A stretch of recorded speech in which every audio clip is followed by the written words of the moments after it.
está orando. Mantenha a sua Bíblia aberta. Nós vamos repetir juntos. Hoje, capítulo 9 do livro de Atos dos Apóstolos é um divisor de águas. Daqui para frente nós vamos ver muito do que Deus fez por intermédio da vida de Paulo. Há dois apóstolos que aparecem muito no livro de Atos: Pedro e Paulo. Paulo e Pedro. Pedro, o ministério da circuncisão, o ministério mais voltado aos judeus, e Paulo, o seu ministério voltado mais aos gentios. Este capítulo 1, o versículo 1 ainda nos diz que Saulo ainda estava naquele tempo, naquele período pós-morte de Estevão, e ele ainda está respirando ameaças de mortes. Quem está respirando ameaças de mortes? Ele ainda estava dentro do mesmo prisma, do mesmo pensamento. Ele ainda tinha na mente dele que os crentes tinham que ser presos, que os cristãos tinham que ir para detrás das grades, que o cristianismo era uma seita. Ele ainda tinha na mente dele o mesmo sentimento que levou à morte de Estevão.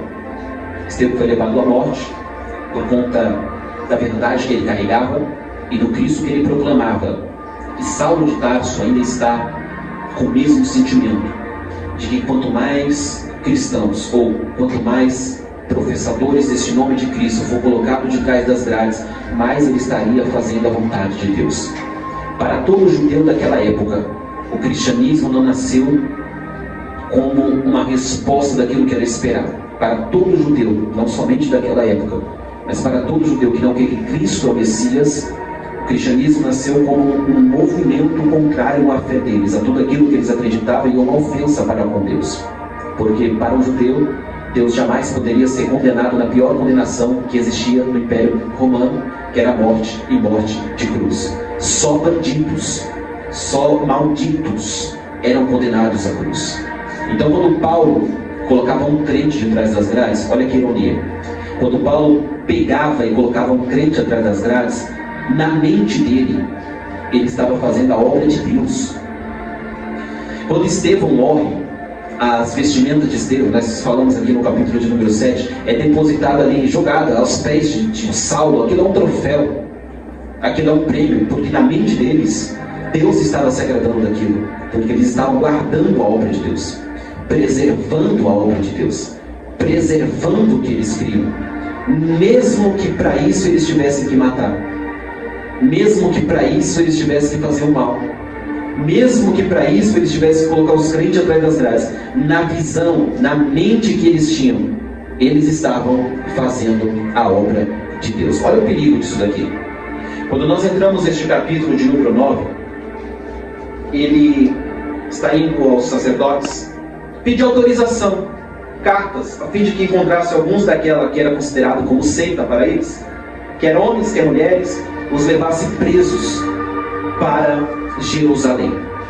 Então ele queria uma autorização, ele queria cartas, porque ele queria dar continuidade à perseguição que havia sido iniciada. Ele não queria nada mais do que isso, a não ser dar continuidade àquela perseguição que havia sido iniciada. Então tem alguém que está buscando autorizações para continuar fazendo mal para a igreja. Olha que coisa séria. Ele está indo até a sinagoga buscar autorização para que ele pudesse ter essas cartas nas mãos, porque com essas cartas nas mãos ele teria autoridade governamental para continuar prendendo os crentes. A mente dele está totalmente pautada nisso, ele está vivendo para isso. E vivendo para isso, ele está entendendo que está fazendo a vontade de Deus, a obra de Deus. Está parando aquela seita que está se levantando, ou pelo menos afugentando muito dos irmãos. Aproximando-se de Damasco, na sua viagem, de repente, cercou um resplendor de luz do céu. De repente, veio um esplendor de luz do céu. Lucas, ele utiliza-se essas palavras, desse fato acontecido, e nos faz pensar que o que vai parar Paulo no caminho da qual ele está interessado é esta luz que aparece. Essa luz para Paulo, mas não somente para Paulo, essa luz vai mudar a vida de Paulo. Porque a primeira coisa que Paulo precisava mudar era o seu pensamento. Aqui começa o que nós chamamos de conversão. A conversão na vida de um cristão começa, ou é gerida ou vivenciada, quando você percebe que até os pensamentos daquele homem, os pensamentos daquela mulher começam a mudar. Todo e qualquer cristão que passa por um processo de conversão, ele passa por um processo de mudança de pensamentos. Deus não nos muda por fora para depois nos mudar por dentro. Deus nos muda por dentro e por fora em consequência. O maior interesse de Deus, registrado nas Escrituras Sagradas, é de nos transformar por dentro. Deus vai encontrar com Saulo. A mente dele está fechada naquilo que ele acreditava. A mente dele não está aberta para essa nova possibilidade que está aparecendo, este Cristo que ressuscitou ao terceiro dia. A mente dele não consegue encaixar, não consegue entender o teor da mensagem. Ninguém para Paulo. Ninguém consegue parar, colocar na mente dele que ele está errado. E tem gente que é assim. Eu já entendi que vai ter pessoas que nós vamos conhecer que não vai adiantar dar 1001 conselhos. Não entra na mente. Tem coisas, diga assim comigo, tem coisas que só Deus faz. Isso aqui dá um descanso muito grande para a nossa alma. Porque a verdade é que muitas das vezes nós queremos mudar quem não quer mudança. Vou repetir isso daqui. O nosso maior erro, o nosso maior desgaste, torna-se até um desgaste físico, porque o emocional correlaciona-se com o físico. O nosso maior desgaste físico, muitas das vezes, e também do lado emocional e espiritual, é querer colher frutos de quem não nasceu de novo. O pastor Alex Arthur ouviu uma frase esses dias, e o pastor dizia da seguinte maneira: muitos pastores estão sofrendo com seus membros e obreiros, porque estão tentando colher frutos de gente que ainda não nasceu de novo. E eu disse, é verdade. Às vezes nós estamos esperando coisas, atitudes de pessoas, mudança na vida de pessoas, mas a grande verdade é que só pode ter uma vida diferente quem foi tocada por Cristo verdadeiramente. Quem não foi tocado por Cristo não muda. Quem não foi convertido de fato não tem fruto digno de arrependimento. Somente alguém que foi alcançado pelo Senhor, somente alguém que foi alcançado por Deus, pode demonstrar frutos dignos de arrependimento. Saulo de Tarso, o texto diz que ele cai em terra, e houve uma voz que lhe dizia: Saulo, Saulo, por que tu me persegues? Glória a Deus, aleluia. Só que Saulo não estava perseguindo essa voz, porque essa voz ele ainda não havia escutado. Saulo está perseguindo a igreja, só que essa voz se apresenta para Saulo dizendo: você está me perseguindo. É por isso que no versículo de número 5 ele pergunta: quem és? Ou seja, como eu estou te perseguindo se eu não sei nem quem tu és? Como eu estou te perseguindo se eu não sei nem teu nome? Como eu estou te perseguindo se eu não sei nem quem está falando comigo? Coisa linda isso daqui, isso aqui é um poder para a igreja. Porque o que o texto em Atos está nos revelando é que a perseguição era com a igreja. Paulo pega a carta que ele quer prender crente. Paulo pega a carta porque ele quer levar crente preso para Jerusalém. Aí Deus aparece no caminho de Damasco para dizer: não é eles que você está perseguindo. Porque todas as vezes que você estiver perseguindo a igreja, não é com a igreja que você está tratando. Você está tratando com o dono da igreja, porque a igreja tem dono. Eu vou repetir isso aqui: a igreja tem dono. A igreja não está abandonada, você tem um dono. Quem toca em ti, toca em Deus. Quem fala de ti, fala de Deus. Você é a menina dos olhos de Deus. Ora, Saulo vai descobrir isso da pior maneira possível. No caminho de Damasco é o próprio Deus que vai ao encontro dele. Quem podia parar Saulo nessa época? Quem? Só Deus. Peraí, vamos lá de novo. Quem podia parar Saulo de Tarso nesse ódio que ele tinha contra a igreja, nessa raiva que ele tinha dos crentes? Ninguém. Só Deus. Glória a Deus. E quem foi que parou ele no caminho de Damasco? O próprio Deus. Aleluia. E aí você tem que levar essa palavra para a tua casa para você entender que por muitas das vezes nós queremos fazer o papel de Deus. É, Jesus, dessa maneira. Eu não sei vocês, mas eu já quis 1000 vezes E olha que eu não sou o diabo. E quem quis ser semelhante aí era o cão, né? Mas por muitas das vezes eu já quis que pessoas mudassem de todas as formas à força. É verdade. Quis que pessoas pensassem como eu pensava, agissem como eu agisse, fosse para o culto como eu fosse. Eu já quis fazer isso. Glória a Deus. Só que quando eu entro num texto como esse, eu vejo um salmo imparável. Eu vejo um salmo terrível. Um salmo que prende crente. Alguém que nós hoje diríamos é o inimigo da igreja. É o inimigo de Deus. Todavia, o que a igreja não podia fazer, o texto está me garantindo que Deus fez. Glória a Deus. Olha pra cá. O texto vai dizer assim: quem sou eu? Eu sou Jesus. Aleluia. Quem sou eu? Deus, aleluia. Eu sou aquele que tu persegue. É. E aí ele poderia ter parado por aí, mas ele vai dizer assim: agora, levanta-te, entra na cidade, lá será dito o que te convém fazer. Em Aleluia. outras versões, vai dizer que Deus ainda disse a ele: duro é para ti recalcitrar contra os meus aguilhões. Ora, Deus já estava insistindo na conversão de Saulo há um tempo, porque os aguilhões eram instrumento utilizado para espreitar os bois bravos, para acalmar, para amansar, para direcionar. Era Deus dizendo para Saulo: eu já estava te tocando há muito tempo, e duro é para ti resistir. Glórias a Jesus. Aleluia. Sabe por que você não pode parar de orar por ele e por ela?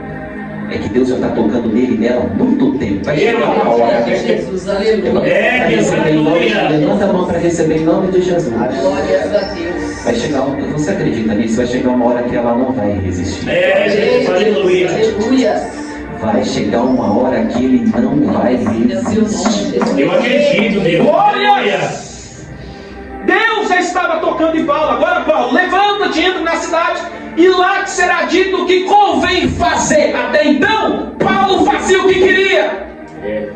Como queria. Eu vim aqui ministrar como evangelista aqui. Glória a Deus. Ora, Paulo fazia o que queria.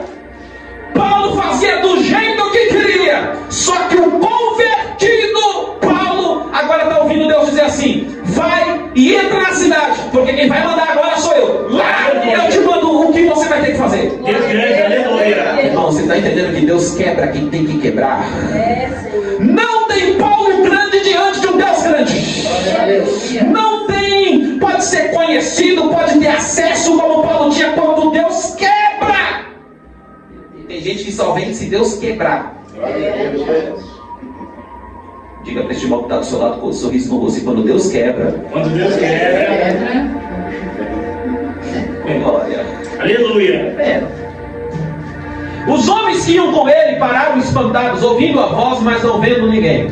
Saulo levantou-se da terra e, abrindo os olhos, não via coisa alguma. Guiando-o pela mão, conduziram-no para Damasco.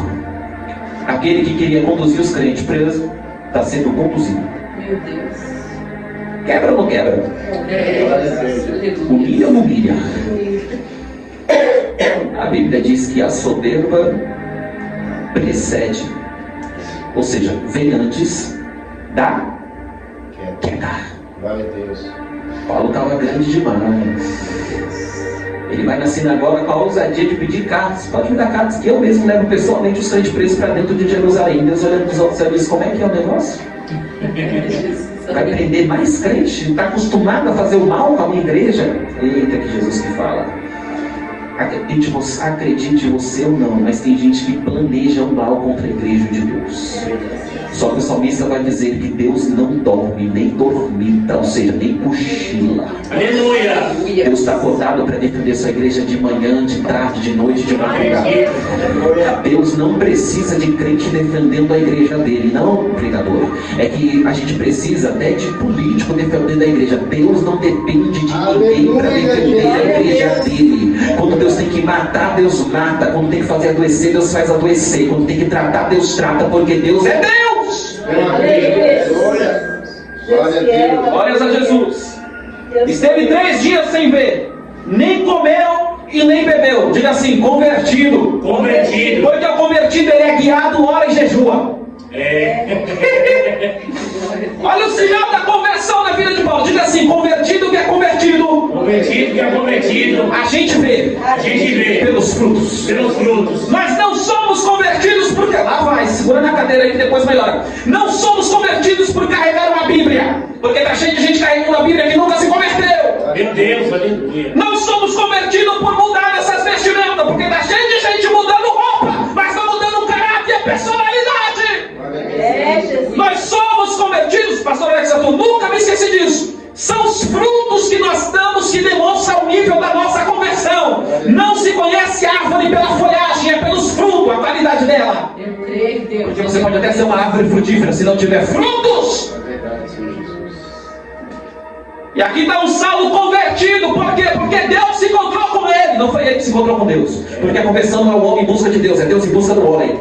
Não é o homem que encontra Deus, é Deus que encontra o homem. Eu gosto do Saulo de Davi que vai dizer: achei a Davi meu servo, e com o santo óleo eu ungi. Não foi Davi que achou a Deus, foi Deus que achou a Davi. Aleluia. Não foi vós que me escolheram, mas eu que escolhi a vós.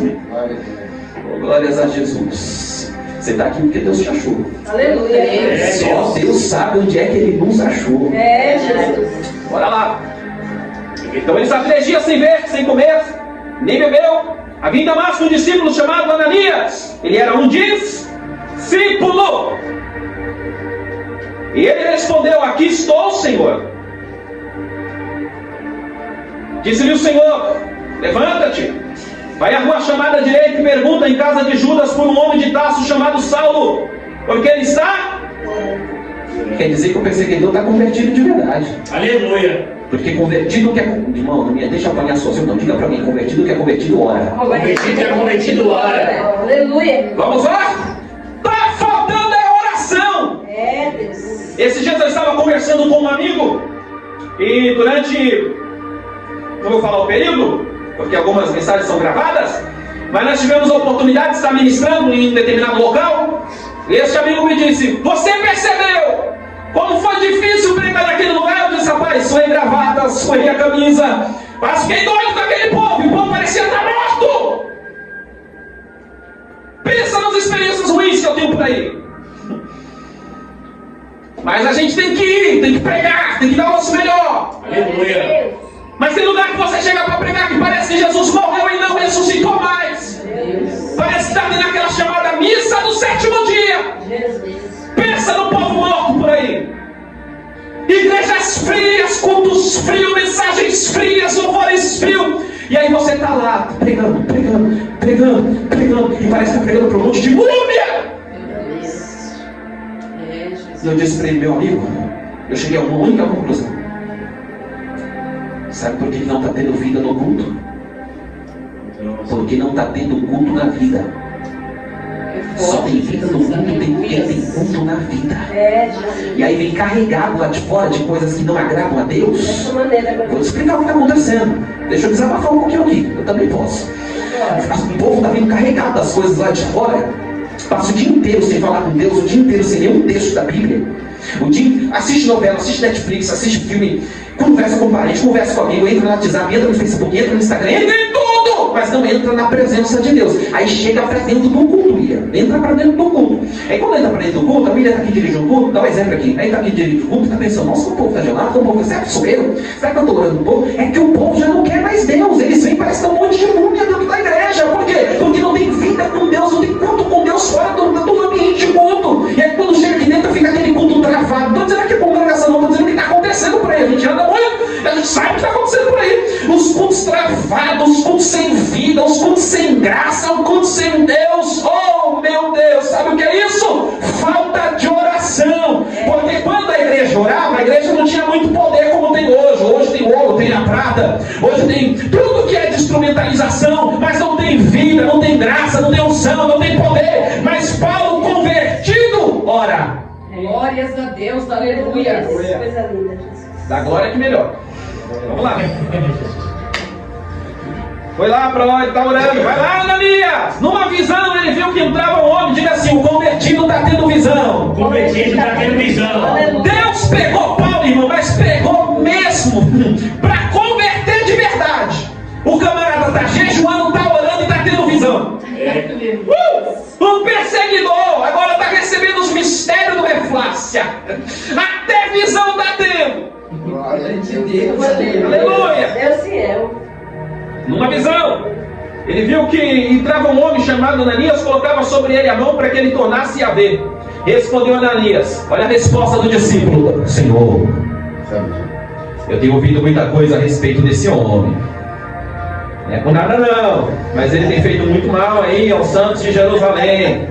E vou dizer mais, eu estou sabendo que aqui ele tem autorização do chefe. Olha o que Ananias está falando para Deus, como se Deus não soubesse. Senhor, é para eu ir. Não dava para o Senhor ter dado a visão para outro, não. Eu mesmo tenho que ir lá, Senhor. Tem certeza? Você sabe, Senhor, tu sabe quem é que tu está mandando ele orar? Pôr a mão na cabeça dele. Esse aí tem até carta para prender crente na mão. Ananias está trazendo relato para Deus, relatando para Deus quem é Saulo de Tarso. Vai vendo. A todos que invocam o teu nome, disse o Senhor, vai. Sabe o que Deus falou para ele? Vai. Porque se Deus não falou para ele, ele não ia. E ele é besta. Saulo tinha carta para prender crente na mão. Aí ele vem numa visão, Deus fala com ele, vai lá e põe a mão na cabeça dele. E Ananias fala, Senhor, não é por nada não, mas ele já tem a carta para prender crente em todos aqueles que falam no teu nome. Glória a Deus, Jesus. Ananias está dizendo, é melhor não ir. Deus está dizendo, vai. Aleluia. Ananias está dizendo, Paulo é problema. Deus está dizendo, já resolvi o problema, vai. Ananias está dizendo, é melhor não. Ele tem carta na mão, pode me prender. Paulo não pode mais prender Ananias, vai, porque quando você colocar a mão, ele nem vendo está mais, você vai voltar a enxergar só depois que você orar por ele. Deus está dizendo, o incontrolável está com. Você está entendendo isso daqui? Deus está dizendo, Ananias, eu sei que você está me relatando é que Saulo de Tarso é incontrolável. Já controlei. Você está me relatando que Saulo de Tarso é indomável. Não, fica tranquilo, eu já domei. Você está me relatando que ninguém para esse homem. Não, Ananias, você não está entendendo. Eu já parei ele no caminho de Damasco. Você está me relatando que ele quer levar crentes presos porque ele tem carta nas mãos. Não, Ananias, ele não está nem sendo conduzido mais, é os outros que estão conduzindo ele. Eu já tratei com ele. Você está preparado para ouvir Deus dizer, não é mais como ele era, eu já tratei? Ele não é mais, ela não é mais como ela era, porque eu já tratei. Ei, o Evangelho é o poder de Deus. O que a filosofia não faz, o poder do Evangelho faz. Aleluia! Oh, glórias! O que a sociologia não faz, o poder do Evangelho faz. O que a psicologia não faz, o poder do Evangelho faz. É ele que vai dizer lá na frente, porque eu preguei. Deus, aleluia. Corintos, quando fui ter convosco, não com sobriedade de palavras humanas, mas com poder. E o poder é a mensagem do Evangelho. Aleluia. Deus ainda trata com quem tem que ser tratado. Glória a Deus. Quer um conselho? Descansa. Deus, Aleluia. Obrigado, Jesus. Deus conhece o caminho de Damasco. Jesus, aleluia. Deus conhece Saulo. E Deus sabe como pará-lo. Glória a Deus, Jesus. Jesus, aleluia. Alguém aqui, você não vai parar ninguém. Glória a Deus. Glórias a Jesus. Você nunca vai conseguir parar ninguém. Eu já disse aqui, pode dizer, eu já tentei parar Saulo. Meu Deus. Até eu entender que tem Saulo que quem trata é Deus. O que eu faço, ministro? Descansa. Faz igual Jesus no meio da tempestade. Pega um travesseiro e dorme. Aleluia. Aleluia. Glória a Deus. Vamos lá? Vai, este para mim é um vaso escolhido para levar o meu nome perante os gentios. Ananias acabaram de dizer para Deus, esse homem prende aqueles que invocam teu nome. Deus está dizendo, pois ele vai levar meu nome.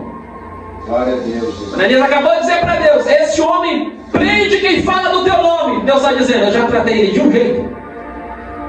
Ele já sentiu o impacto da minha graça de tal forma Aleluia, Jesus. que aquele que prendia quem falava do meu nome vai abrir a boca para falar do nome daquele que ele prendia. Glória a Deus. Jesus.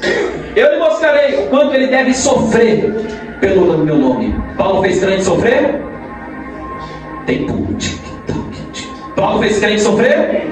Fez? Plantou? Mas Deus salvou? Sim ou não? Sim. Converteu-se, sim ou não? Sim. Aí Deus vai dizer assim para Ananias, Ananias, eu vou mostrar para ele o quanto deve sofrer pelo meu nome. Vai ter sofrimento, sim ou não? Vai. Foi convertido? Foi. Mas vai sofrer? Vai. Foi convertido? Foi. Mas vai colher? Porque Deus perdoa o pecado, mas não a consequência. Deus nos livra do perdão, do pecado, com o perdão, mas não nos livra da consequência do pecado. É verdade. Foi salvo, mas passou pelo mesmo que ele fez. Você conhece a história dele? Meu Deus. Muito do que ele fez contra os cristãos, agora ele está tendo que viver em sua própria vida a consequência. E já foi predito por Deus. Fica tranquila, Ananias. Vou mostrar para ele o quanto deve sofrer pelo meu nome. É forte, Era Jesus. Deus dizendo para Ananias: Ananias, eu salvei, mas eu sei que o seu senso de justiça está dizendo, e é assim agora, eu vou lá, vou orar e vai estar tudo bem. E Deus está dizendo, com ele eu vou mostrar. O que Ananias estava recebendo da parte de Deus não é você que vai fazer Paulo sofrer. Não é você que vai limitar a vida de Paulo. Quem vai dar para Paulo o que Paulo precisa receber da minha parte sou eu. Meu Deus. Aleluia. Terrível. Vamos lá. É, Senhor. Então Ananias foi, depois que Deus disse isso daí, Ananias foi, entrou na casa, colocou as mãos e disse: irmão. Pegou essa parte? Até então, imagina os crentes vendo Saulo passando na rua. Lá vai endemoniado. Eita, que Satanás está no bairro hoje. Olha lá. Olha lá o capiroto, acabou de passar na rádio de baixo lá. Quem? Saulo. Aquele é o nosso Satanás. Prende os crentes tudo. Só que quando Ananias entende que Deus converteu a vida dele, Glória a Deus, Jesus. ele vai olhar para Paulo e vai falar assim: Paulo, não, ele fala assim: irmão, Glória a Deus, Jesus. só o Evangelho faz isso. Verdade. Aleluia. Chamar o inimigo de irmão, só pelo poder de chamar quem fez mal pra gente que você conhece de irmão. Glória a Deus, Jesus. Irmão, você crê que Deus fala com a gente pela palavra dele? Aleluia. Deus falou coisas no meu coração aqui agora. Aleluia. E Deus manda dizer: vai ter que chamar de irmão quem necessita do teu perdão. Por quê? Não porque merece, mas porque você é crente. Ananias está indo orar por ele e está chamando ele de ir. Não precisou muita conversa não. Só precisou Deus falando no ouvido de Ananias: vai, porque para mim é um vaso escolhido. Ele chega e fala: irmão. Aleluia. Oh, aleluias. Glórias a Jesus. Irmão, o Senhor Jesus que te apareceu no caminho por onde vinhas me enviou para que voltes a ver e seja cheio do Espírito Santo. Aleluia, Jesus. Ele chama de irmão. Ele ora por ele. E ele diz assim: tu serás cheio do Espírito Santo. Glória a Deus. Imediatamente lhe caíram os olhos uma escama e voltou a ver. Levantando-se, foi batizado. Depois de ter comido, sentiu-se recuperado.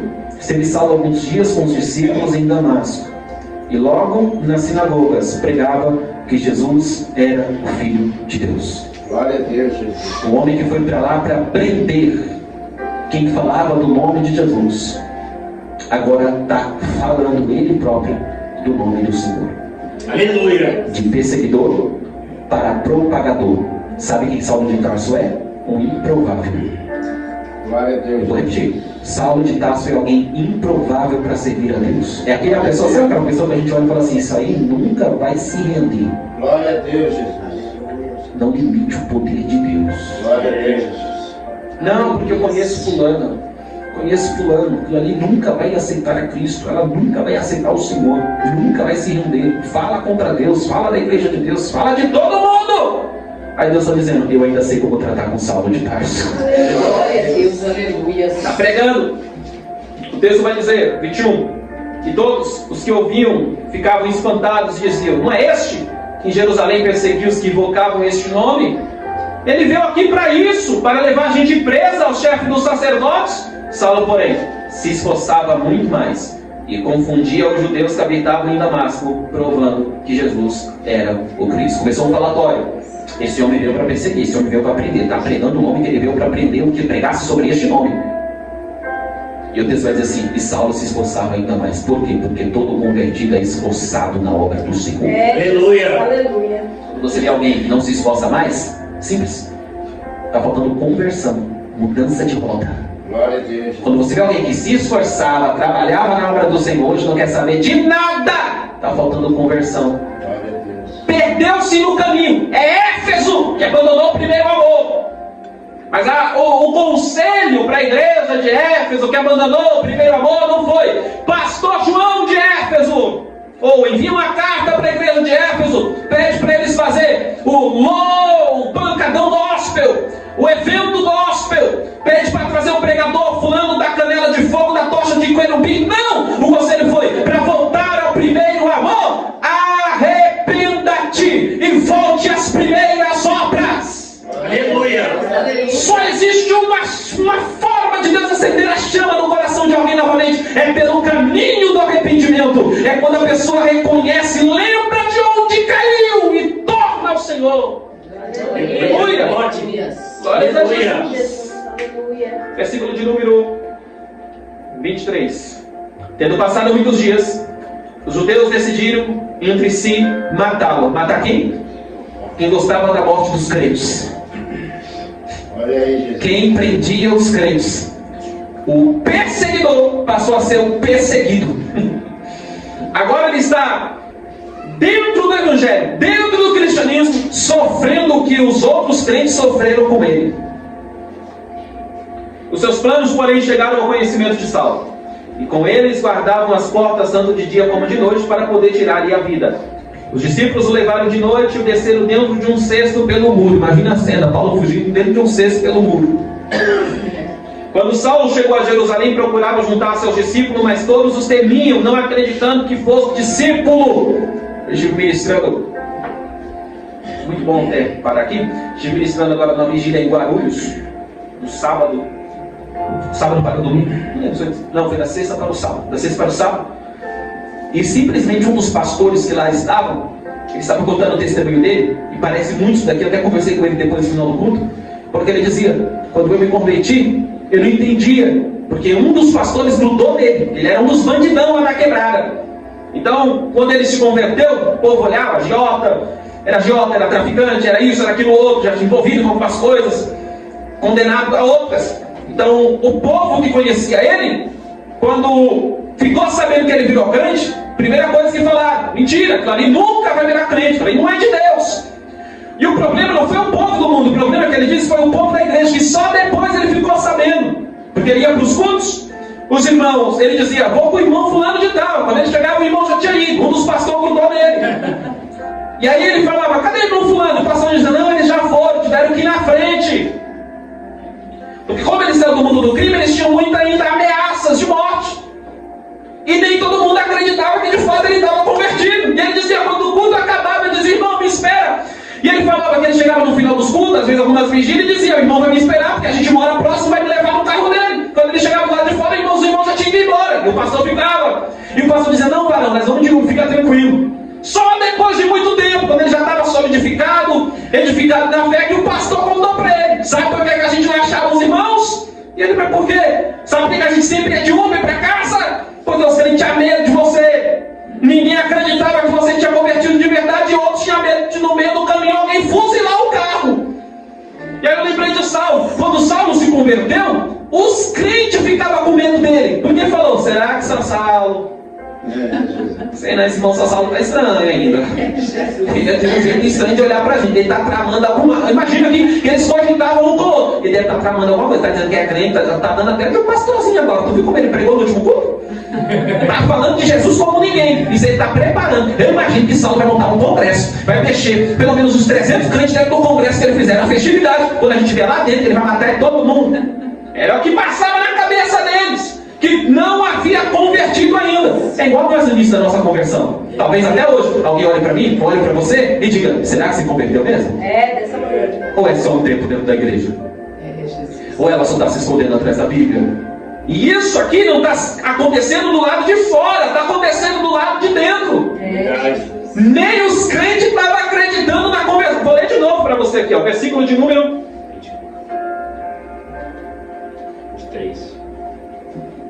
26. Quando Saulo chegou a Jerusalém, ele procurava se juntar aos discípulos, mas todos os temiam, não acreditando que ele fosse discípulo. Eles ainda estavam com medo. Mas, rapaz, é melhor a gente não confiar muito não, porque você sabe, né? Por mais que esteja convertido, é novo convertido, por mais que ele caia um pouquinho aí na consciência dele e mete a peixeira. Mata os crentes.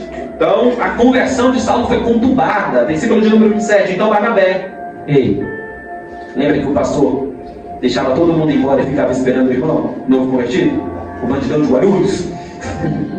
Ficava esperando o irmão lá? Olha só o que o 27 vai dizer. Barnabé, tomando consigo, o levou aos apóstolos e contou-lhes como no caminho ele viu o Senhor, e que este lhe falara, e como em Damasco pregara corajosamente em nome de Jesus. Aleluia. Andava com eles em Jerusalém, entrando e saindo, e pregando corajosamente em nome do Senhor. Falava e discutia também com os gregos, mas eles queriam matá-lo. Escute isso daqui. Quando todos os crentes não queriam andar com Paulo, não acreditavam na conversão de Paulo, apareceu Barnabé na vida de Paulo, dizendo: Barnabé, anda comigo. Aleluia. Barnabé, eu acredito no que Deus tem na tua... Barnabé dizendo para Paulo: Paulo, eu acredito no que Deus tem na tua vida. Ei, Barnabé pega a sola e vai lá para a igreja sede de Jerusalém. Sabe o que Barnabé está dizendo? Estou pondo meu ministério na conta. Porque ninguém queria Saulo. Barnabé está dizendo: vem comigo que eu acredito. E ele leva Saulo para a sede de Jerusalém. Imagina os obreiros da sede de Jerusalém olhando para Barnabé e dizendo: não acredito que você aprontou isso não. Tu trouxe Paulo para cá. Você não está sabendo que o povo está murmurando sobre Paulo? Está falando de que Paulo não se converteu a coisa nenhuma. O povo ainda está com medo de Saulo de Tarso. E Barnabé, dando um testemunho de Paulo, ele prega corajosamente. Ele discutiu com os gregos corajosamente. Ele falou da palavra de Deus corajosamente. Era Barnabé dizendo: Saulo, se não tiver ninguém para investir no teu ministério, eu vou investir. Hoje a gente fala de Paulo que escreveu 70% do Novo Testamento, mas a gente não fala de um Barnabé que, quando ninguém queria Saulo, que quando ninguém apoiou Saulo de Tarso, ele estava ali dizendo: Saulo, vem comigo, vamos subir junto para Jerusalém, que eu vou dar testemunho da tua vida lá na igreja sede. Glória a Deus. Deus vai levantar Barnabé da tua história, que vai te apoiar quando ninguém te apoiar, que vai te levantar quando alguém te derrubar. Deus ainda levanta Barnabé. Aleluia. Assim as igrejas em toda a Judéia e Galileia. E Samaria tinha paz. Sabe por quê? Olha o que o Lucas está dizendo. As igrejas tinham paz. Glória a Deus. Porque enquanto Saulo perseguia elas, elas estavam ficando perturbadas com a perseguição. Olha o que um homem cheio do cabelo de Satanás pode fazer com as igrejas de Deus. E edificadas pelo Espírito Santo, se multiplicavam andando no temor do Senhor. Passando Pedro por toda parte, veio também aos santos que habitavam em Lida. Encontrou ali certo homem paralítico chamado Enéas, que havia 8 anos que estava em uma cama. Disse-lhe Pedro: Enéas, Jesus Cristo te cura. Glória a Deus, Jesus. Levanta-te e arruma a tua cama. Imediatamente ele se levantou. Viram-no todos que habitavam em Lida e Sarona, os quais se converteram ao Senhor. Um problema de 8 anos, resolvido pelo poder de Deus. O que a medicina não pode fazer, o poder de Deus fez. E o que aconteceu? A consequência? Conversão em uma cidade, de muitos. Glória a Deus, Jesus. 8 anos de enfermidade sendo resolvida pelo poder de Deus. Irmão, sabe o que está faltando para a gente? Não é talento, não é habilidade. Glória a Jesus. Eu vim provocar vocês aqui hoje. Glória a É Deus. poder. Aleluia. Glória a Deus, Jesus. Deus fiel. Certa feita disseram para Billy Graham: Billy Graham, a igreja de hoje tem ouro e tem a prata. E ele disse: é verdade, mas a igreja de hoje não tem o levanta e anda. Meu Deus. Falta poder nos nossos cultos, Agradecido é teu falta nome, poder Jesus. nas nossas vidas, falta poder.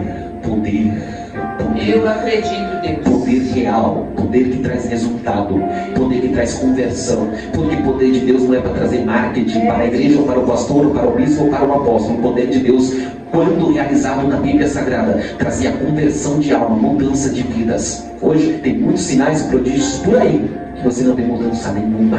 Verdade. Ninguém muda. Bairros não mudam, cidades não mudam. Países não mudam. Mas todas as vezes que Deus mandou uma avalanche de poder sobre alguma igreja, uma avalanche de poder sobre algum bairro, sobre algum local, toda a adjacência de onde Deus mandou uma avalanche de poder foi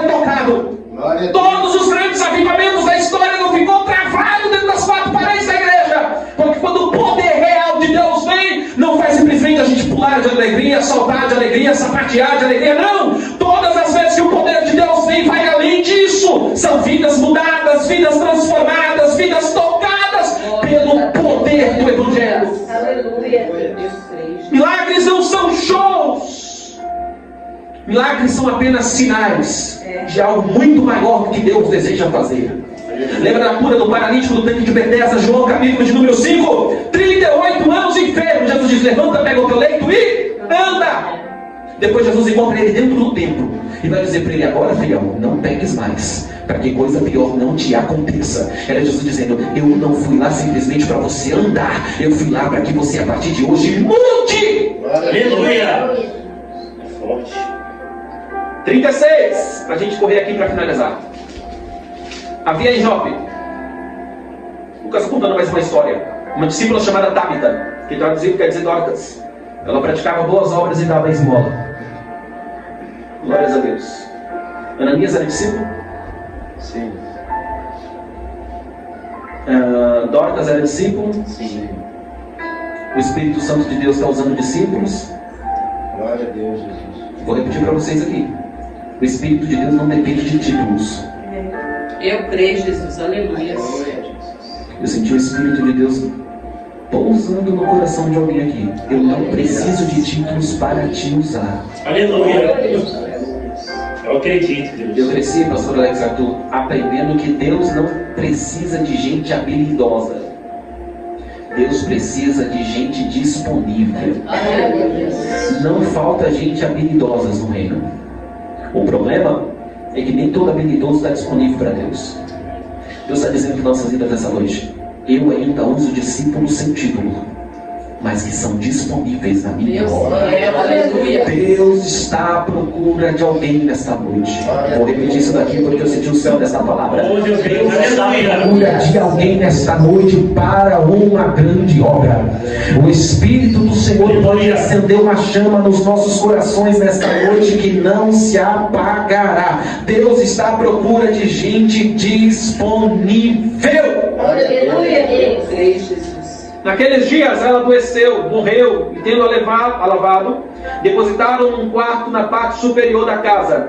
Como Lida ficava perto de Jope, ouvindo os discípulos que Pedro estava ali, mandaram 2 homens pedindo que não se demorassem em vir ter com eles. Dorcas já estava morta, sim ou não? Sim. Para que chamar Pedro? Pedro era coveiro? Jesus. Aleluia. Pedro não era coveiro, vocês têm certeza disso? Glória a Deus, Jesus.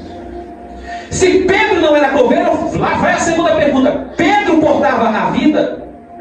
Cristo é vida? Sim. Aleluia. Pedro pregava Cristo? Glória a Deus. Porque tem gente que é coveiro, mas tem gente que leva a vida aonde chega. Aleluia. Não estão chamando Pedro para enterrar Dorcas, estão chamando Pedro para trazer vida para Dorcas. Sabe o que eles estão dizendo? Pedro tem vida, Pedro carrega a vida, Pedro prega a vida. Vamos trazer Pedro para ele trazer vida para este lugar. É, Deus. Aleluia. Pedro não era a vida, mas Pedro carregava a vida. Aleluia. Não podemos carregar pá. Fala ou não fala? Fala. Tem gente que não carrega a vida, mas carrega pá. Enterra todo mundo. Meu Deus. Para alguns, a alegria deles é saber que você caiu. Nunca vai falar sobre a quantidade de vezes que Deus te levantou e te usou, mas vai falar da quantidade de vezes que você caiu. Todavia, ainda tem Pedro pertinho, Jó, dizendo: se te precisar, chama que tem vida. É, Deus. Aleluia. Aleluia. Levantando-se Pedro, foi-se com eles. Diga assim: foi chamado, Foi chamado e foi. e foi. Tem gente que é chamada e não vai. Glórias a Jesus. Quando Pedro é chamado, ele sai onde está, se levanta e vai. Quando chegou, levaram no quarto onde estava o corpo, todas as viúvas rodearam, chorando e mostrando as túnicas e vestidos que Dorcas fizera quando estava com elas. Dorcas era costureira. Tem alguém que trabalha costura aí? Dorcas era costureira. Como as viúvas da época, as viúvas de hoje. Hoje tem muitas viúvas por aí que vivem melhor que quando o marido estava vivo. Conheço algumas viúvas, do meu conhecimento particular, que vivem financeiramente muito melhor que quando os maridos viviam. Recebem pensão, estão muito bem. Mas na época era problema ser uma viúva. Por isso, uma das ordens da igreja, do princípio primitivo ali, era cuidar dos órfãos e das viúvas, que era a verdadeira religião, o verdadeiro fato, o verdadeiro fator. Mas Dorcas era alguém que usava a linha e a agulha para fazer a obra de Deus. Aleluia. Porque a obra de Deus não se faz só com o microfone. Eu creio, Jesus. Glórias a Jesus. Glória a Deus. Dorcas é chamada de discípula de Cristo. Alguém de honra, alguém com mérito, que fazia a obra de Deus com linha e costura. Eu acredito. Fazendo Jesus. vestimentas. Aleluia. Dando esmola a pessoas que necessitavam. Dorcas não é conhecida pelo púlpito. Dorcas é conhecida pela vida que vivia. Glória a Deus. A vida de Dorcas era a pregação do Evangelho para aquelas mulheres. Grande Deus. Vou perguntar para você e fica só na sua mente. Sua vida, suas ações, seus atos têm pregado o Evangelho? Glória a Deus, Jesus. Aleluia. Se tirar o microfone de nossas vidas, a gente ainda carrega a mensagem? Glória a Deus. Jesus, aleluia. Glórias a Deus. Glória, glória, Aleluia. aleluia. Será que nós carregamos a mensagem? Nós somos a Bíblia que muitos vão ler, porque muitos não vão pegar a Bíblia para ler, mas são obrigados a ler a nossa própria vida. Dorcas era alguém assim. Ela não simplesmente tinha a mensagem, ela era a própria mensagem. Aleluia. Quem via Dorcas via Cristo. Glória a Jesus. Quem te vê tem que ver Ele. Jesus. Alguém tem que olhar para você e dizer assim: eu vejo ali a pregação do Evangelho. Glória a Deus. Vamos lá? Grande Deus. Pedro mandou que todos saíssem do quarto, então ajoelhou-se e orou. Tem que trazer vida, sim ou não? Sim. Qual o papel de Pedro? O que Pedro fez? Ajoelhou e orou. Certo? Quer ter vida? Quer ter vida no culto e culto na vida? Ajoelha e ora. O contato com Deus ainda não mudou. Aleluia. Não está antigo, não? Não, antigo é o Orkut e o MSN. O contato com Deus está atual. Joelho no chão, boca no pó, falando com Ele. Traz vida para o culto. Glória a Deus. Vamos lá? E disse: Tabita, levanta-se. Ela abriu os olhos e vendo a Pedro, se assentou e dando-lhe a mão. Pedro a levantou e chamando os santos e as viúvas, apresentou-a viva. Ei! Quando Pedro chegou, ela estava viva ou morta? Morta. Aí Pedro vai falar para toda aquela multidão: sai do quarto, sim ou não? Sim. Eu aprendo demais com Pedro nesse texto. Enquanto ela está morta, pastor Alexandre, Pedro está dizendo: pode sair. Glória a Deus. Depois que ele dobra o joelho e ora, estende as mãos, levanta ela, que ela tinha sentado. Ele estende as mãos, levanta ela. O texto assim: aí Pedro apresentou para eles ela viva. Glória a Deus. Aleluia. Pedro tira eles do quarto quando ela está morta. Pedro apresenta ela para eles quando ela está viva. Olha o ministério de Pedro. Glória a Jesus. No ministério de Pedro, ele não expõe o morto. Aleluia.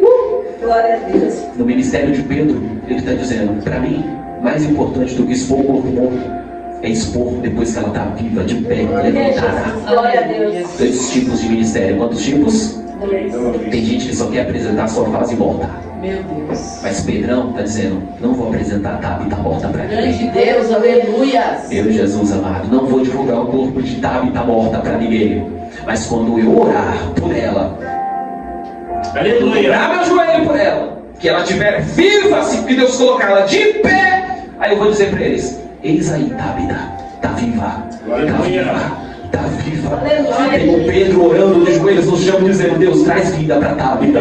Depois que Deus traz vida para Tabita, Pedro agora está dizendo: agora não dá mais para Tabita ficar no quarto. Eu vou apresentar ela viva para essa geração.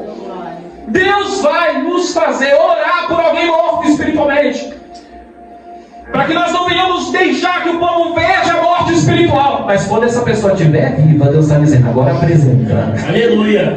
Glórias a Deus. Vamos lá para finalizar. E foi isso conhecida por toda a cidade, e muitos creram no Senhor. Percebe que tudo vai para a conversão? Ficou Pedro muitos dias em Jope com certo Simão, cujo nome, tipo, ora, Saulo foi convertido. Depois da cura do homem de 8 anos naquela cama, a cidade, uma parte dela foi convertida. Depois da ressurreição de Dorcas, mais gente está sendo convertida. Diga assim: milagre que é milagre. Milagre que é milagre. Resulta em conversão. Jesus. Deus não quer te dar um milagre que não muda nada. Eu acredito. E se aconteceu algo que necessita de um milagre, é porque tem conversões por detrás disso para acontecer. Por detrás de todo problema, Deus tem uma grande solução. Aleluia. Se coloque de pé em nome de Eu Jesus. acredito, Jesus. Glória a Deus. O Evangelho é o poder de Deus para mudar vidas e histórias. E sabe onde esse poder começa? Pergunte-me onde? Aonde? Em nós. Aleluia. Diga assim comigo: o que Deus vai fazer O que Deus vai fazer através de mim, através de mim, comece em mim. começa em mim. Coberta a cabeça, fecha teus olhos. Obrigado, Espírito Santo. Pai, nós te agradecemos, Senhor, e te louvamos, porque nós ouvimos a tua voz nessa noite. O capítulo 9 inteiro está falando sobre conversão, mudança de vida, e que essa conversão parte de ti para nós. Muda a rota da nossa vida, aquilo que precisa ser mudado. Transforma o que precisa ser transformado e toca no que precisa ser tocado. Nós estamos dentro deste reino, Senhor, grandioso reino. Nós não somos apenas mais um, nós somos um dentre milhares de milhares. Nós fazemos parte dessa família. Nós somos por ti mudados para que possamos ser usados como canais sobre a face dessa terra. Hoje o relógio não bate, Senhor, meia-noite, sem a gente sentir o teu Espírito nos guiando em tudo. É, Jesus Cristo. Nós queremos ser usados e ousados na tua presença. Em nome de Jesus. Aviva nossos dias, aviva os cultos, aviva nosso coração, aviva nossa alma. É tempo de avivamento. Torna a dizer, é tempo de avivamento e vai começar conosco. Glórias a Jesus. Espírito Santo de Deus, dá força agora, Senhor, para aqueles que estão enfraquecidos. Em nome de Jesus. Liberta o que precisa de libertação.